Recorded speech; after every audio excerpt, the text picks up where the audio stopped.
Hello everyone, welcome to law classes. IPC and BNS के class में आप सभी का स्वागत है। अभी तक हमने 160 क्वेश्चन अपना प्रीवियस सेशन में कंप्लीट कर लिया है। आज से हमारा 161st क्वेश्चन चलेगा।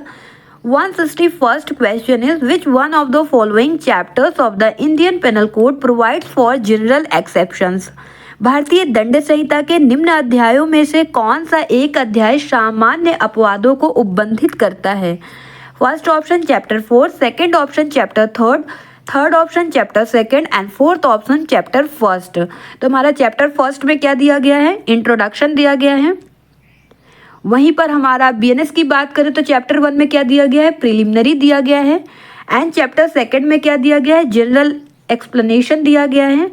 और जनरल एक्सप्लेनेशन हमारा चैप्टर 1 में बीएनएस में देखने को मिल जाता है। तो बीएनएस में चैप्टर 2 क्या है? बीएनएस में चैप्टर 2 आपका पनिशमेंट है।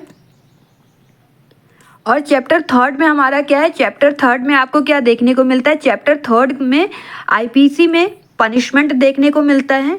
और चैप्टर 4 में हमारा जनरल एक्सेप्शन देखने को मिलता है। वहीं पर जनरल एक्सेप्शन बीएनएस में कहाँ दिया गया है? बीएनएस में जनरल एक्सेप्शन का जो चैप्टर है वो चैप्टर 3 है। तो हमारा राइट आंसर क्या हो जाएगा? चैप्टर 4। यही अगर बीएनएस में पूछ लिया जाता तो हमारा राइट आंसर क्या होता? Chapter 3, right. Chapter 4 of the Indian panel Code contains provision relating to general exceptions from section 76 to 106. The sections of the general exception denies the existence of mens rea। तो भारतीय दंड संहिता का जो अध्याय 4 है उसमें धारा 76 से 106 तक साधारण अपवादों में जनरल एक्सेप्शन से संबंधित प्रोविजन दिए गए हैं। एंड साधारण अपवाद की जो धाराएं हैं, जो सेक्शंस हैं, उसमें मेंस rea मीन्स मना स्थिति के अस्तित्व को नकारती है, राइट। तो अब हम बीएनएस का अपना चैप्टर देखेंगे, कौन से चैप्टर में क्या दिया गया है, क्योंकि चैप्टर भी पूछा जाता है और रेंजिंग भी पूछी जाती है, किस सेक्शन में फॉल करता है। तो सबसे पहले हम अपना चैप्टर्स देख लेते हैं बीएनएस में।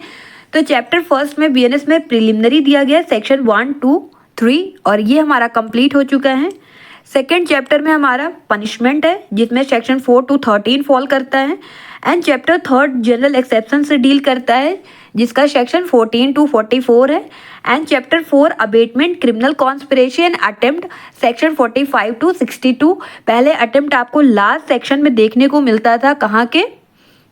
आईपीसी के 511 सेक्शन में अटेम्प्ट था। अब हमारा अटेम्प्ट चैप्टर 4 में कर दिया गया। तो चैप्टर 4 में आपको abetment, criminal conspiracy and attempt तीनों देखने को मिलता है। पहले तीनों के चैप्टर्स अलग अलग थे, राइट। चैप्टर 4 में offences against women and child, section 63 to 99। And chapter 6 deals with offences affecting the human body, section 100 to 146। And chapter 7 offences against the state, section 147 to 158। And chapter 8 deals with offences relating to army, navy and air force, sections कहाँ तक deal करता है? 159 to 168। And chapter 9 में offences relating to elections है, section 169 to 177। And chapter 10 किसकी बात करता है? Offences relating to coin, currency notes, bank notes and government stamps, जिसमें सेक्शन कहाँ तक है? 178 to 188, राइट। चैप्टर 11 बीएनएस की किसकी बात करता है? Offences against the public tranquillity, section 189 to 197 है। एंड चैप्टर 12 में ऑफेंसेस बाय और रिलेटिंग टू पब्लिक सर्वेंट है, सेक्शन 198 to 205 है। And chapter 13 contempt of lawful authority of public servant की बात करते हैं, जिसमें सेक्शन 206 to 226 देखने को मिलता है। Chapter 14 false evidence and offences against public justice, जिसमें सेक्शन 227 to 269 दिया गया है। And chapter 15 offences affecting the public health, safety, convenience, decency and morals, जिसमें सेक्शन कहाँ तक डील करता है? 270 to 297 तक, right. And chapter 16 offences relating to religion की बात करता है, जिसमें सेक्शन 298 to 302 दिया गया है। एंड चैप्टर 17 जिसमें सेक्शन है 303 to 334, ये ऑफेंसेस अगेंस्ट प्रॉपर्टी की बात करते हैं। चैप्टर 18 हमारा जो है offences relating to documents and to property marks की बात करते हैं, जिसमें सेक्शन 335 to 350 तक है। एंड चैप्टर 19 में criminal intimidation, insult, anions and deformation की बात करते हैं, जिसमें सेक्शन 351 to 357 है। एंड लास्ट चैप्टर हमारा चैप्टर 20 है, जिसमें रिपील एंड सेविंग दिया गया है, जिसमें सेक्शन एक ही सेक्शन है, सेक्शन 358। तो आईपीसी सॉरी बीएनएस में हमारा चैप्टर कितने हैं, चैप्टर 20 है। टोटल चैप्टर कितने हैं, 20 हैं। एंड टोटल सेक्शंस कितने हैं, 358 है, राइट। अभी तक हमने चैप्टर फर्स्ट चैप्टर सेकंड अपना देख लिया, हमारा कंप्लीट हो चुका है। आज से हमारा चैप्टर थर्ड के एमसीक्यूज चलेंगे, जिसमें जनरल एक्सेप्शन से डील करता है। सेक्शन कितने हैं, 14 to 44। तो chapter first and chapter second हमारा हो चुका है, तो हम डिटेल में नहीं देखेंगे बट एक ओवरव्यू देख लेते हैं। तो चैप्टर फर्स्ट हमारा प्रिलिमिनरी है, जिसमें सेक्शन 1, 2 एंड 3 दिया गया है। फर्स्ट सेक्शन डील करता है short title, commencement and application से। एंड सेक्शन सेकंड जो हमारा डेफिनेशन सेक्शन है। एंड सेक्शन थर्ड जो है वो जनरल एक्सप्लेनेशन से डील करता है। वहीं पर पनिशमेंट की बात करें तो पनिशमेंट में जो सेक्शन दिया गया है, सेक्शन 4 to 13। तो सेक्शन 4 में हमारा पनिशमेंट दिया गया है, जिसमें 6 टाइप के पनिशमेंट दिए गए हैं। लास्ट पनिशमेंट हमारा है कम्युनिटी सर्विस, ध्यान में रखना है, नया पनिशमेंट जोड़ा गया है। एंड सेक्शन 5 में कम्यूटेशन ऑफ सेंटेंसेस। सेक्शन 6 में fraction of terms of punishment है, जिसमें 20 ईयर्स का इक्विवेलेंट हो जाता है लाइफ इम्प्रिजनमेंट। एंड सेक्शन 7 में सेंटेंस कैसे हो सकता है, पार्टली, होली, रिगरस और simple.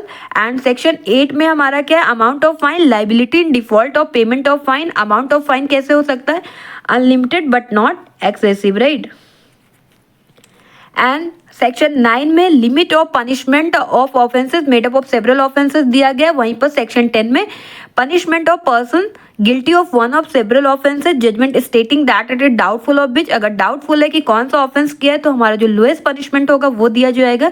And section 11 solitary confinement की बात करता है। Section 12 limit of solitary confinement की। वहीं पर सेक्शन 13 हमारा इनहांस्ड पनिशमेंट की बात करता है for certain offences after previous conviction, right. Chapter third में हमारा जनरल एक्सेप्शन दिया गया है, जिसमें सेक्शन 14 to 44 दिया गया है। तो हम जब पढ़ते हैं तो हमें सेक्शन 14 एंड सेक्शन 17 को साथ में पढ़ना चाहिए। सेक्शन 14 किसकी बात करता है, act done by a person bound और by mistake of fact believing himself bound by law. वहीं पर section 17 act done by a person justified और by mistake of fact believing himself justified by law. तो section 14 हमारा bound by law की बात करते हैं, वहीं पर सेक्शन 17 हमारा जस्टिफाइड बाय लॉ की बात करता है।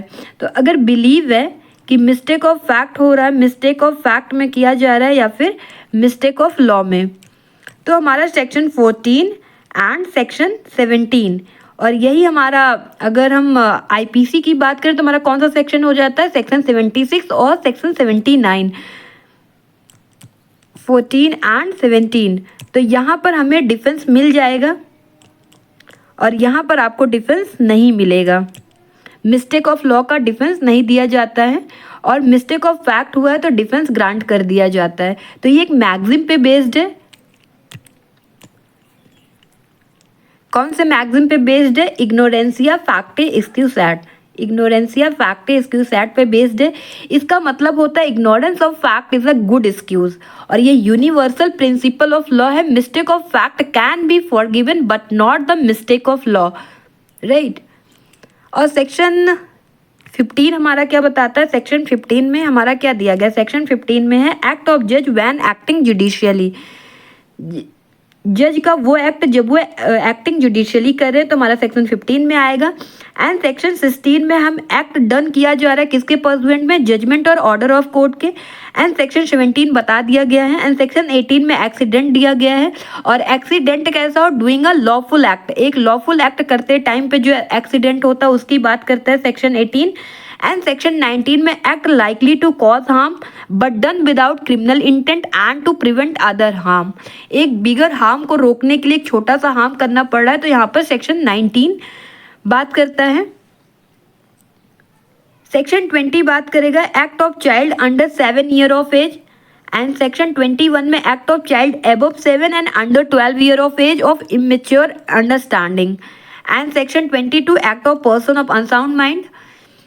एंड सेक्शन 23 में act of person incapable of judgment by reason of intoxication caused against his will. And section 24 भी इंटॉक्सिकेशन से offence requiring a particular intent और knowledge committing by one who is intoxicated, right.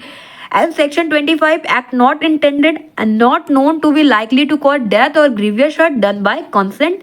यहाँ से हमारा consent का section चलने लग गया है। सेक्शन 26 में act not intended to cause death done by consent in good faith for person benefit, यहाँ पर्सन के बेनिफिट में दिया जा रहा है। सेक्शन 27 में act done in good faith for benefit of child और person of unsound mind by और बाय कॉन्सेंट ऑफ गार्जियन, यहाँ किसका कंसेंट दिया जा रहा है, गार्जियन का।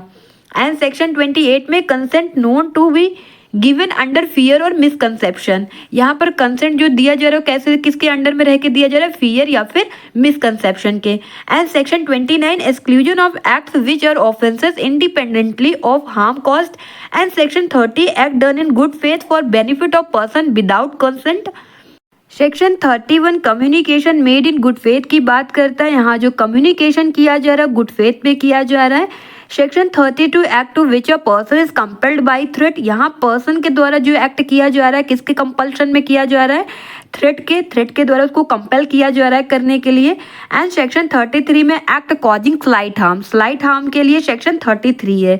Right of private defence section 34 to 44 में दिया गया है। Section 34 things done in private defence, जो चीजें प्राइवेट डिफेंस में की जा रही कहाँ आ जाएगा, सेक्शन 34 में।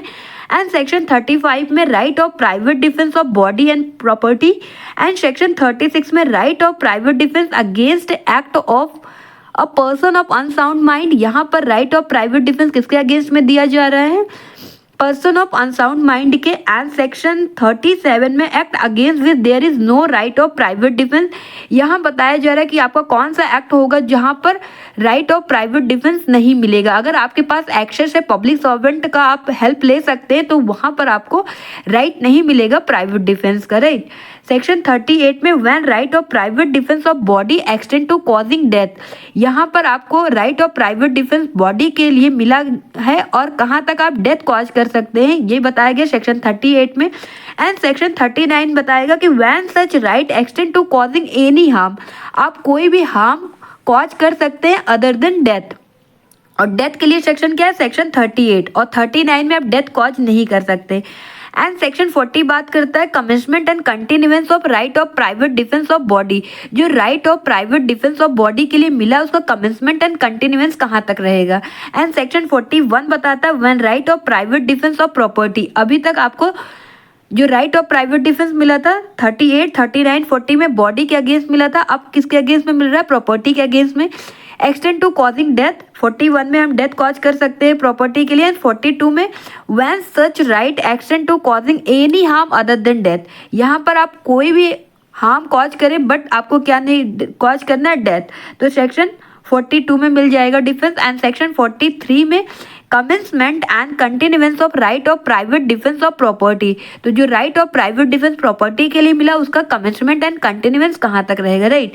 एंड सेक्शन 44 में right of private defence against deadly assault when there is risk of harm to innocent person, right. तो ये हमारा कंप्लीट हो गया। नेक्स्ट क्वेश्चन, यदि किसी व्यक्ति का कृत्य सामान्य अपवाद के अंतर्गत आता है तो उसे कितना दंड दिया जा सकता है। If a person acts falls under the general exception, what punishment can he be given? First option कोई दंड नहीं, नो पनिशमेंट। सेकेंड ऑप्शन उस अपराध के लिए विहित दंड का आधा, 1/2 of the punishment prescribed for that offence. And third option उस अपराध के लिए विहित दंड का चौथाई, 1/4 of the punishment prescribed for that offence. And fourth option न्यायालय के स्वविवेक पर निर्भर है, depends on the discretion of the court. तो हमारा राइट आंसर क्या हो जाएगा, नो पनिशमेंट, कोई भी पनिशमेंट नहीं दिया जाएगा अगर फॉल करेगा पर्सन का एक्ट किसमें, जनरल एक्सेप्शन में, राइट। तो यदि किसी व्यक्ति का कृत्य साधारण अपवाद के अंतर्गत आता है तो उस कृत्य को अपराध नहीं माना जाएगा। साधारण अपवाद वह स्थितियां हैं, वह परिस्थितियां, वह सर्कमस्टांसेस है जिसमें कारित कृत्य आपराधिक मना स्थिति के अभाव के कारण माफ कर दिया जाता है, मीन्स उसमें कोई मेंस रिया नहीं रहता है। भारतीय दंड संहिता में ऐसी परिस्थितियों को 2 भागों में बांटकर सम्मिलित किया गया है। प्रथम वह जिनमें अभियुक्त का आशय आपराधिक नहीं होता, ऐसी स्थितियों का वर्णन जो संहिता का सेक्शन 76 टू 95 में किया गया। वहीं बीएनएस में आपको ये सेक्शन कहाँ देखने को मिलेगा, सेक्शन 14 टू 33 में। और द्वितीय परिस्थिति जो है हमारा जो सेकंड सर्कमस्टांसेस है उसमें जो कृत्य है न्याय संगत या तर्क संगत होने के कारण माफ कर दिया जाता है। और ऐसी परिस्थितियों का वर्णन संहिता की धारा 96 से 106 में किया गया है। वहीं बीएनएस की बात करें तो सेक्शन 34 टू 44 में किया गया है, राइट। नेक्स्ट क्वेश्चन, सूत्र तथ्यगत भूल क्षम्य है, संबंधित है। The formula factual mistake is excusable is related to. First option भारतीय दंड संहिता की धारा 75 से, section 75 of the Indian panel Code, and second option भारतीय दंड संहिता की धारा 76 से, section 76 of the Indian panel Code. Third option भारतीय दंड संहिता की धारा 77 से, section 77 of the Indian panel Code, and fourth option उपरोक्त में से कोई नहीं, नन ऑफ द अबव। तो हमारा राइट आंसर क्या हो जाएगा? तो सबसे पहले सेक्शन 75 में क्या दिया गया? Enhance punishment for certain offences after previous conviction. Previous conviction के बाद आपका इनहैंस पनिशमेंट कर दिया जाता है सर्टेन ऑफेंसेस में। ये बात कहाँ दिया गया? सेक्शन 75। और बीएनएस में कहाँ दिया गया? सेक्शन 13 में दिया गया है। तो ये हमारा नहीं होगा। सेक्शन 76 में क्या दिया गया? सेक्शन 76 जो है वही हमारा बीएनएस का कौन सा सेक्शन है? सेक्शन 14 है बीएनएस का। इसमें बताया गया act done by a person bound और by mistake of fact believing himself bound by law. जो एक्ट पर्सन के द्वारा किया जा रहा है उसको लग रहा है कि वो बाउंड बाय लॉ है, राइट। तो सेक्शन 76 में हमारा मिस्टेक ऑफ फैक्ट आपका डिफेंस देता है बट मिस्टेक ऑफ लॉ नहीं देता है। तो हमारा राइट आंसर क्या हो जाएगा? 76। Option B is correct, 76 of the Indian panel code. वहीं पर सेक्शन 77 में क्या दिया गया? एक्ट ऑफ जज when acting judicially. Next question, विधि की अनभिज्ञता प्रतिहेतु नहीं है। Ignorance of the law is not excuse formula. First option दांडिक अपराधों पर लागू नहीं होता है, does not apply to criminal offences. Second, अपवाद ग्रहण करता है, एक्सेप्ट एक्सेप्शंस। एंड थर्ड, केवल किसी विदेशी के मामले में जिसके बारे में युक्त रूप में यह धारणा नहीं की जा सकती कि वह देश के कानून को जानता था, अपवाद ग्रहण करता है। The exception applies only in the case of foreigner who cannot reasonably be assumed to have known the laws of the country. And fourth option, कोई अपवाद ग्रहण नहीं करता, does not admit any exceptions। तो मेरा राइट आंसर क्या हो जाएगा? अगर इग्नोरेंस ऑफ लॉ की बात बताया गया तो इसका कोई एक्सक्यूज नहीं होता, तो इसमें हो जाएगा कोई अपवाद ग्रहण नहीं करता, does not admit any exceptions, क्योंकि आपको बताया गया इग्नोरेंसिया फैक्ट एक्सक्यूज है। इसका मतलब ignorance of fact is a good excuse. और यूनिवर्सल प्रिंसिपल है लॉ का, mistake of fact can be forgiven but not the mistake of law, right. विधि की भूल क्षम्य नहीं है, अतः यह साधारण अपवाद के रूप में भारतीय दंड संहिता की धारा 76 के अंतर्गत एक प्रतिहेतु के रूप में स्वीकार नहीं होता और ना ही इसका कोई अपवाद स्वीकार किया जाता है। Section 76 IPC and section 14 BNS में यही दिया गया है। नेक्स्ट क्वेश्चन, विधि के समानुदेशों के अनुवर्तन में अपने वरिष्ठ अधिकारी के आदेश से एक सैनिक एक शांत भीड़ पर गोली चलाता है जिससे सा नामक व्यक्ति की मृत्यु हो जाती। यहाँ in pursuance of the commands of the law on the orders of his superior officer, a soldier A fires at a peaceful crowd which result in the death of a person named C here A। First option भारतीय दंड संहिता 1860 की धारा 76 के अनुसार अनुदायी होगा, shall not be liable under section 76 of the Indian Penal Code 1860। Second option भारतीय दंड संहिता की 1860 की धारा 79 के अनुसार उत्तरदायी नहीं होगा, shall not be liable under section 79 of the Indian Penal Code 1860। And third option भारतीय दंड संहिता 1860 की धारा 304 के अनुसार उत्तरदायी नहीं होगा, shall not be liable under section 304 of the Indian Penal Code 1860। And fourth option भारतीय दंड संहिता 1860 की धारा 307 के अनुसार उत्तरदायी नहीं होगा, shall not be liable under section 307 of the Indian Penal Code 1860। तो हमारा राइट आंसर क्या हो जाएगा? तो ये जो प्रॉब्लम दिया गया है ये हमारा इलस्ट्रेशन बेस्ड है। 76 का इलस्ट्रेशन ए है, a soldier fires on a mob by the order of a superior officer in conformity with the commands of the law, A has committed no offence. ये illustration आपका दिया गया है 76 में। तो हमारा राइट आंसर क्या हो जाएगा? Option A is correct. तो इंडियन पेनल कोड का जो सेक्शन 76 है उसके अनुसार ये लाइबल नहीं होगा, राइट। और वहीं पर हमारा 304 आईपीसी में क्या दिया गया है? Punishment for culpable homicide not amounting to murder. और बीएनएस में कौन सा सेक्शन है? ये सेक्शन 105 है। और वहीं पर सेक्शन 307 आईपीसी में क्या दिया गया? Attempt to murder. और वही बीएनएस का कौन सा सेक्शन हो जाएगा? सेक्शन 109 हो जाएगा बीएनएस का अटेम्प्ट टू मर्डर का, राइट। तो जो यहाँ पर प्रॉब्लम दिया गया है 76 का इलस्ट्रेशन ए पर बेस्ड है, जिसके अकॉर्डिंग सैनिक आ उत्तरदायी नहीं होगा, किंतु एक केस आया था चरणदास नारायण सिंह वर्सेस स्टेट का AIR 1950 पंजाब का मामला है। इसमें जजमेंट दिया गया, हेल्ड किया गया कि अन्यायपूर्ण और अवैध आदेश का पालन किया जाना आवश्यक नहीं है। यदि ऐसे आदेश के अनुपालन में सैनिक गोली चलाता है तो उसे उत्तरदायी माना जा सकता है, राइट। तो कौन सा केस था? Charandas Narayan Singh versus state AIR 1956 Punjab का case.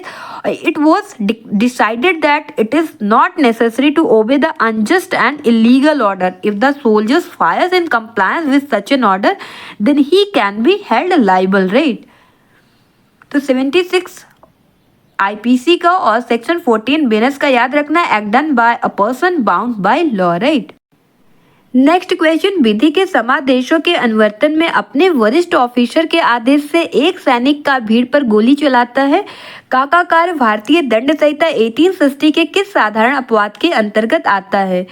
A soldier a fire on a crowd on the orders of a superior officer in obedience to the commands of the law. The act of A falls under which general exception of the Indian Penal Code 1860. ये question आपका previous question के जैसे ही है, but इसमें आपसे वहाँ पर section पूछा गया था और यहाँ पर स्टेटमेंट दिया गया है। तो ये क्वेश्चन आपका BNS में कैसे बनेगा? विधि के समादेशों के अनुवर्तन में अपने वरिष्ठ ऑफिसर के आदेश से एक सैनिक का भीड़ पर गोली चलाता है काकाकार भारतीय न्याय संहिता 2023 के किस साधारण अपवाद के अंतर्गत आता है? तो फर्स्ट ऑप्शन, विधि द्वारा आबद्ध होने का विश्वास करने वाले व्यक्ति द्वारा किया गया कार्य, an act done by a person who believes himself to be bound by law. And second, विधि द्वारा न्यायानुमत होने का विश्वास करने वाले व्यक्ति द्वारा किया गया कार्य, an act done by a person who believes it to be justified by law. And third, विधि पूर्ण कार्य करने में दुर्घटना, accident while doing lawful act. And fourth, कार्य जिससे अपहानि कारित होना संभाव्य है किंतु आपराधिक आशय के बिना किया गया है, an act which is likely to cause harm but is done without criminal intent. तुम्हारा राइट आंसर क्या हो जाएगा? विधि द्वारा आबद्ध होने का विश्वास करने वाले व्यक्ति द्वारा किया गया कार्य, an act done by a person who believes himself to be bound by law, right. तो यहाँ पर आपको बताया गया कि 76 का जो इलस्ट्रेशन ए है उस पर बेस्ड है, और ये हमारा IPC में कहाँ BNS में कहाँ देखने को मिलता है? 14 में देखने को मिलता है। 14 का इलस्ट्रेशन ए है। तो इसके अकॉर्डिंग जो सैनिक है का उत्तरदायी नहीं होता। विधि द्वारा न्यायानुमत होने का विश्वास करने वाले व्यक्ति द्वारा किया गया कार्य भारतीय दंड संहिता की धारा 79 के अधीन क्षम्य है। वहीं पर विधि पूर्ण कार्य करने में दुर्घटना धारा 80 के अधीन क्षम्य है, और कार्य जिससे अपहानि कारित होना संभाव्य है किंतु आपराधिक आशय के बिना किया गया है तो धारा 81 के अधीन क्षम्य है। तो वहां पर 76 IPC एंड 14 BNS में दिया गया act done by person bound by law. वहीं पर 76 IPC एंड 17 BNS में क्या बताया गया? Act done by a person justified or mistake of fact believing himself justified by law. तो 79 में जस्टिफाइड बाय लॉ एंड 76 में बाउंड बाय लॉ एंड 80 में वही बात हमारा 18 करेगा BNS का। याद रखना 80 IPC का और 18 BNS का। Accident in doing a lawful act, accident कब हो रहा है? जब कोई लॉफुल एक्ट किया जा रहा है उसके दौरान हो रहा है। सेक्शन 81 IPC का, वहीं पर सेक्शन 19 BNS का किसकी बात करता है? Act likely to cause harm, है कि ऐसा एक्ट है कि संभाव्य है क्या कॉज होगा harm, but done without criminal intent, means उसमें कोई क्रिमिनल इंटेंट नहीं है, नो मेंस रिया। डिफेंस इसलिए मिलता है जनरल एक्सेप्शन का क्योंकि वहाँ कोई मेंस रिया नहीं रहता है। And to prevent other harm, जो बिगर हार्म है उसको रोकने के लिए ही ये काम किया जाता है और ये नेसेसिटी है, राइट। नेक्स्ट क्वेश्चन, कथन है, स्टेटमेंट है, विधि के समादेशों के अनुवर्तन में अपने वरिष्ठ ऑफिसर के आदेश से एक सैनिक का भीड़ पर गोली चलाता है का ने कोई अपराध नहीं किया। रीजन दिया गया, कोई बात अपराध नहीं है जो किसी ऐसे व्यक्ति द्वारा की जाए जो उसे करने के लिए विधि द्वारा बाध्य हो। Nothing is an offence which is done by a person who is compelled by law to do it. Select the correct answer using the codes given below. तो हमारा राइट आंसर क्या हो जाएगा? Both A and R are correct and R is the correct explanation of A और R दोनों सही है, R A की सही व्याख्या है।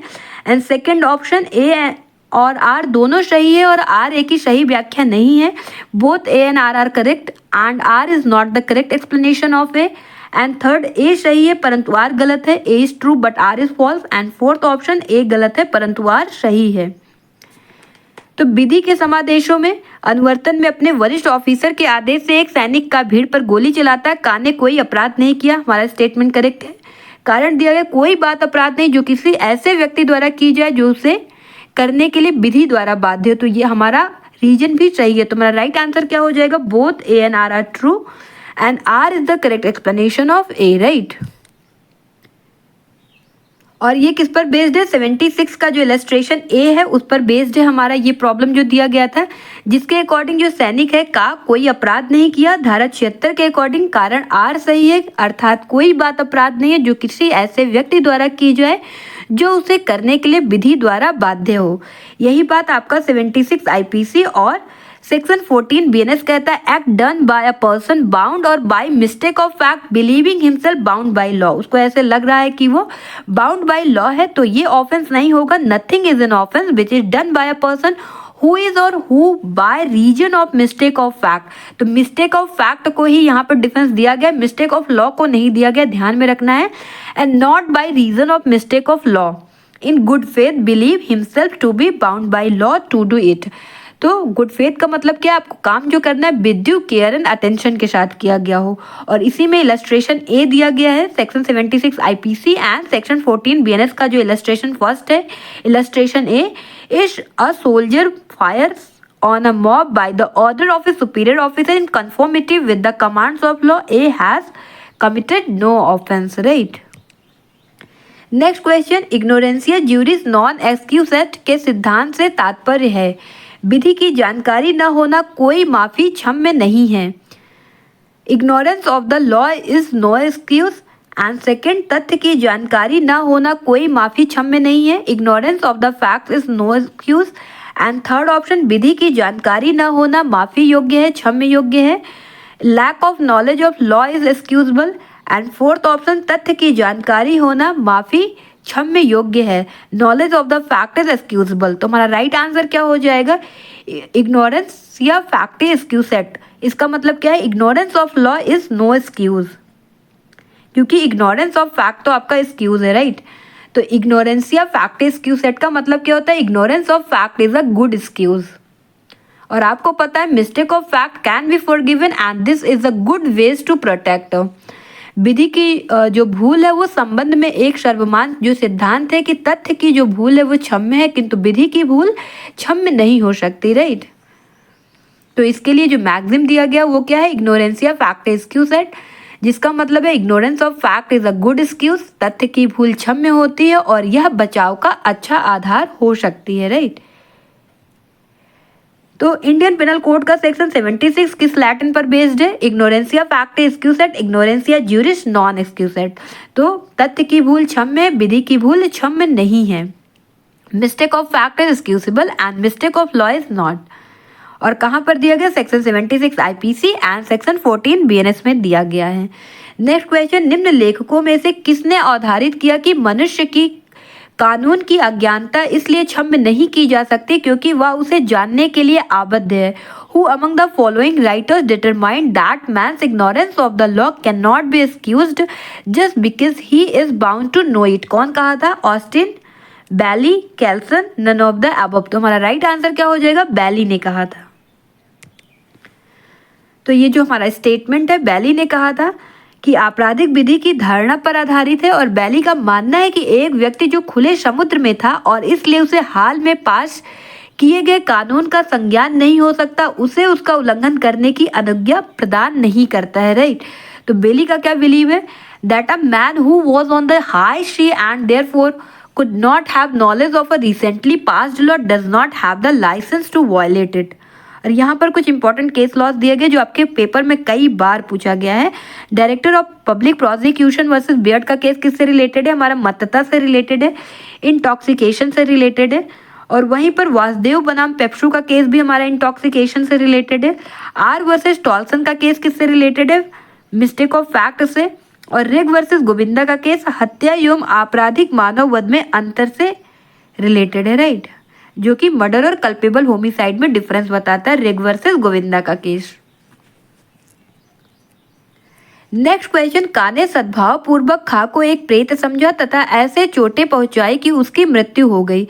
इस मामले में निम्नलिखित कथनों में से कौन सा सही है?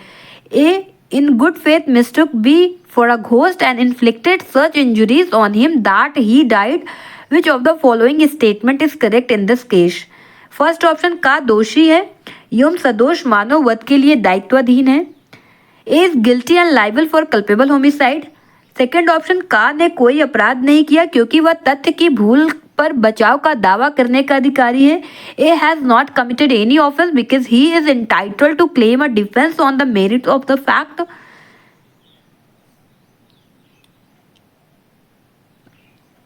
थर्ड ऑप्शन हमारा का हत्या के लिए दायित्वाधीन है। A is liable for murder. And fourth option का उपेक्षा द्वारा मृत्यु कारित करने के लिए दायित्वाधीन है। A is liable for causing death by negligence. तुम्हारा राइट आंसर क्या हो जाएगा? तो का ने सद्भाव पूर्वक मीन्स गुड फेथ में उसने खा को एक प्रेत समझकर, भूत समझकर, घोष समझकर ऐसे चोटी पहुंचाई कि उसकी मृत्यु हो गई। तो इस मामले में उसे क्या दिया जाएगा? तो हमारा कौन सा स्टेटमेंट सही है? तो हमारा राइट स्टेटमेंट हो जाएगा का ने कोई अपराध नहीं किया है, कोई भी ऑफेंस कमिट नहीं किया गया है ए के द्वारा, क्योंकि वह तथ्य की भूल जो हमारा मिस्टेक ऑफ फैक्ट है उसके बचाव का, उसके डिफेंस का दावा करने का अधिकारी है, उसके पास राइट है। तो हमारा ऑप्शन बी इज करेक्ट।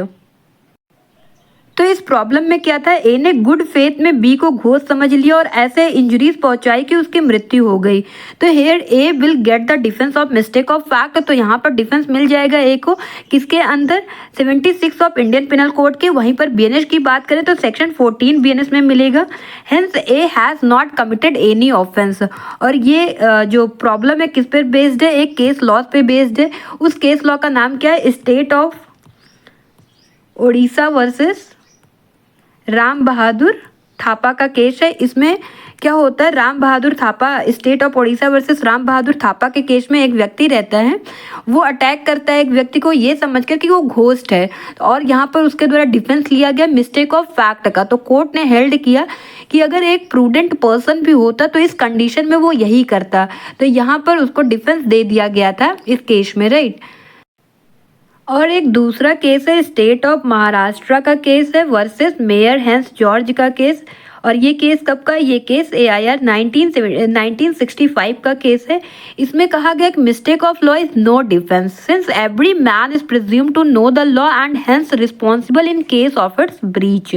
तो यहाँ पे क्या बोला गया? मिस्टेक ऑफ लॉ जो है वो डिफेंस नहीं है, अदरवाइज सब इसका डिफेंस ले लेंगे कि मुझे लॉ के बारे में नॉलेज ही नहीं था। इसलिए मिस्टेक ऑफ फैक्ट का तो एक्सक्यूजेबल है, उसका डिफेंस लिया जा सकता है, मिलता भी है, बट मिस्टेक ऑफ लॉ के लिए कोई भी डिफेंस नहीं है, राइट।